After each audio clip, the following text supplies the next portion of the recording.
저쪽이죠. 네, 부분적으로 반복이 될지 모르겠습니다만은, 이러한 추경에 전례가 있느냐 하는 김광림 의원 말씀에 대해서는 청년 실업의 심각성 자체가 전례 없는, 정도로 매우 악화되고 있다. 그 말씀으로 아까 제가 답변을 대신한 바가 있습니다. 문제가 더 커지기 전에 정부가 할 수 있는 최소한의 조치라도 취하는 것이 책임 있는 자세일 것이다 하는 판단을 했다. 이 말씀을 드리고요. 국가재정법을 어떻게 더 현실의 필요에 부응할 수 있는 법으로 만들 것인가 하는 것은 의원님 여러분의 지혜로운 판단을 오히려 기대하고 싶습니다. 아까도 말씀드린 것처럼 이렇게 법적 요건 충족 여부에 대한 논란이 언제나 있을 수 있겠지만 이번의 경우에는 이것이 대량 실업의 우려에 해당되느냐 여부에 국한된다 그러면 이 문제 가지고 논쟁을 계속하는 것은 우리 좌절하고 있는 청년들에게는 또 한 번의 고통을 드리는 일일 수도 있겠다. 이런 것을 이해해 주시기 바랍니다. 그 정도로 말씀을 드리고요. 아까 거듭 말씀드리지만 앞으로는 정부도 국가재정법을 훨씬 더 엄격하게 의식하고 이러한 논란이 최소화될 수 있도록 노력을 훨씬 더 많이 하겠다 하는 그런 다짐의 말씀을 드립니다. 예. 위원님 한 말씀 드리면 우리 부총리 우리 예산회법 관련해서 지금 추경과 관련된 법적 근거를 가지고 얘기를 하거든요. 아마 이게 국회에서 논의할 수 있도록 한번 이게 종합정책치기에서 의견을 한번 줄 수 있도록 좀 노력해 해주세요. 예. 자, 이제 이 정도 마치고요. 자, 질의에 들어가도록 하겠습니다. 1차 질의는 답변 시간을 포함해서 7분입니다. 질의 시간 7분에 답변 시간을 포함되기 때문에 정부 측에서는 위원님들의 질의에 대해서 간략하고 일명요연하게 답변을 해주셔야만이 7분 안에 효율적인 질의 답변이 될 것 같습니다.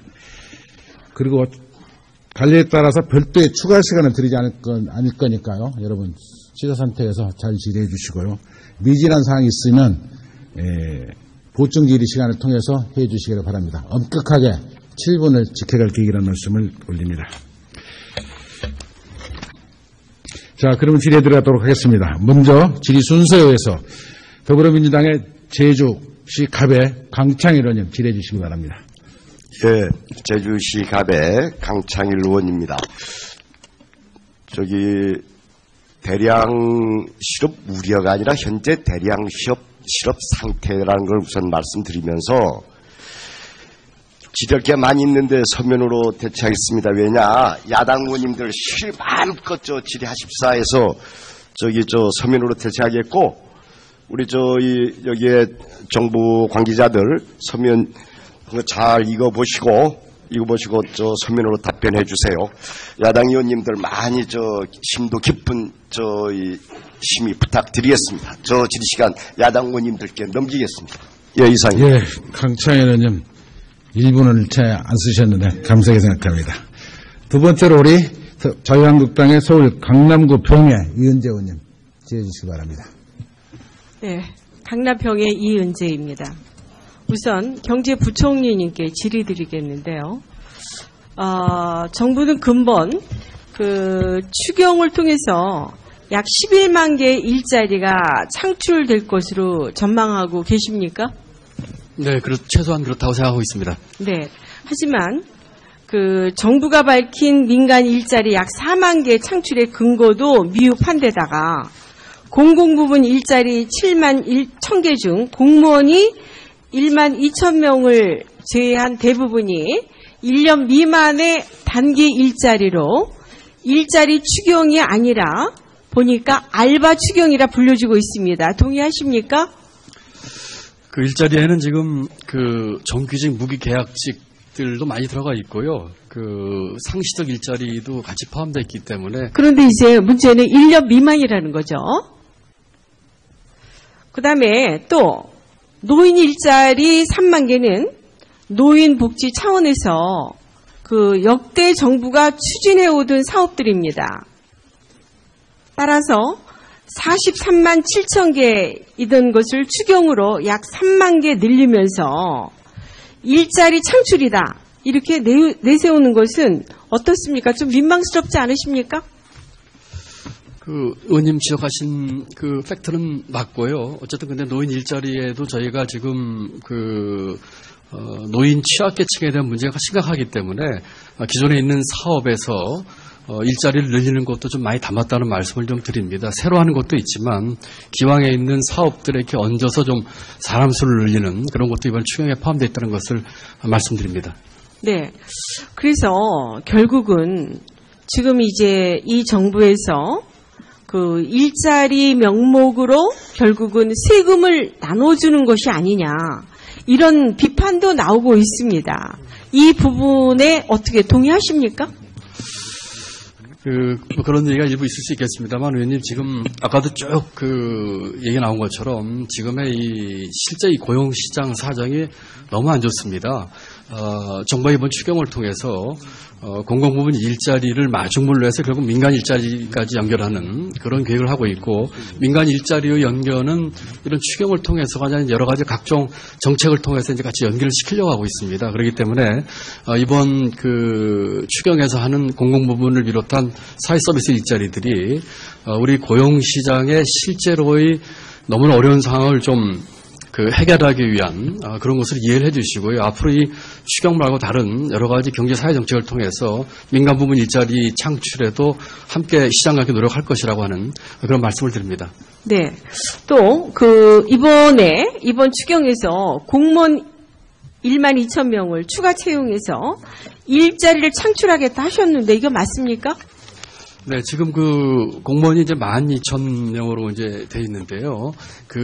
추가 창출하는 것이 맞습니다. 다만, 많은 분들이 이렇게 지적하시는 것처럼 이것이 일반직 공무원을 늘리는 것이 아니고, 소방직이라든지 경찰이라든지 양호교사, 이런 식으로 법적 요건에 좀 미달하거나, 실제로 국민에게 공공 서비스, 지원에 부족한 부분들, 그리고 이 일자리 저희가 만들려는 공무원의 90%가 지방 일자리들입니다. 이렇게 해서 지역 경제도 활성화시키고 지역 고용도 좀 늘리고 또 국민에게 양질의 이 공공 서비스를 제공하는 여러 가지 좀 다목적으로 하면서 일자리를 창출하는 것이라는 걸 이해해 줬으면 합니다.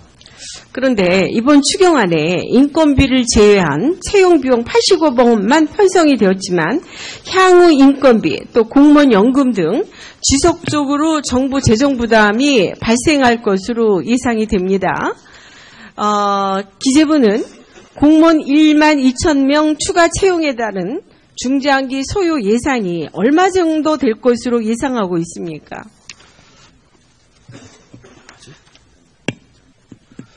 저희가 요번에 이제 추경에는 저희가 이제 채용과 관련되는 훈련비를 포함을 시켰고요. 왜냐면은, 금년 중에 이제 일하기까지는 어려울 것 같아서요. 앞으로 추가로 서야 되는, 예산을 저희가 1.9조 정도로 예상을 하고 있는데, 그것은, 저희가 이 국비와 지방비 간에, 적절한, 매칭을 통해서 해결하려고 하는 그런 계획을 갖고 있습니다. 근데 이제 저거는 모르고 인건비뿐만 아니라 이 국가가 부담하는 건강보험이라든지 또는 공무원 연금을 모두 합하면 5년간에 약 1조 8천억 원이 들고 10년이면 약 4조, 20년이면 9조, 30년이면 16조 6천억의 막대한 예산이 들게 되죠. 이거 맞죠? 네, 대충 통계가 제가 확인하지 못했지만 대충 맞는 것 같습니다, 의원님. 네, 그리고 이제 우선 당장 내년부터 매년 중앙에서 1,200억, 지방에서 2,280억, 약 3,492억, 약 4천억에 해당되는 예산이 필요할 것으로 예상이 됩니다. 결국 국민 부담으로 이어지지 않겠습니까? 이거 불을 보듯 뻔한 거 아니겠습니까? 어떻게 보십니까? 네, 의원님 주신 말씀이 맞고요. 이제 그 정도로 이제 해년마다 이제 국비에서 한 1,200억, 지방비에서 한 2,200억 정도 될 것으로 예상이 되고 있는데, 아까 말씀드린 것처럼 꼭 필요한 수요에 꼭 필요한 공공 서비스를 제공하기 위한 것이기 때문에 공공부에서 부담을 하려고 하는 원칙을 갖고 있습니다. 다만 이제 지방에서 부담하는 그 매칭 부분이 저희가 좀 부담스러운 부분인데요. 이 부분은 지금 이번에 추경을 통해서도 그렇고 저희가 그 지방 재정 조정 제도를 통해서 3조 5천억 넘는 돈이 이제 지방에 갈 예정에 있고, 또 작년도 세계인여금에서 지금 이미 지방에 추가로 교부한 지방 재정 교부를 통해서 하는 돈이 3조 8천억 정도 되고 있습니다. 그래서 이런 돈들을 좀 함께 좀 써주십사는 부탁 말씀을 드리고 있고요. 더 크게는 중앙과 지방 간의 이 재정 문제에 있어서 저희가 근본적인 틀의 변화에 대해서 좀 생각을 좀 하고 있습니다. 그래서 그런 틀 속에서 이 지방 정부와 좀 조화롭게 이 문제도 좀 해결하는 방안을 같이 강구를 하겠다는 말씀을 드립니다. 근데 이제 문제는 이렇게 눈앞의 문제 해결을 위해서 결국 이와 같은 모든 짐은 누가 지느냐 하면 우리 미래 세대가 책임.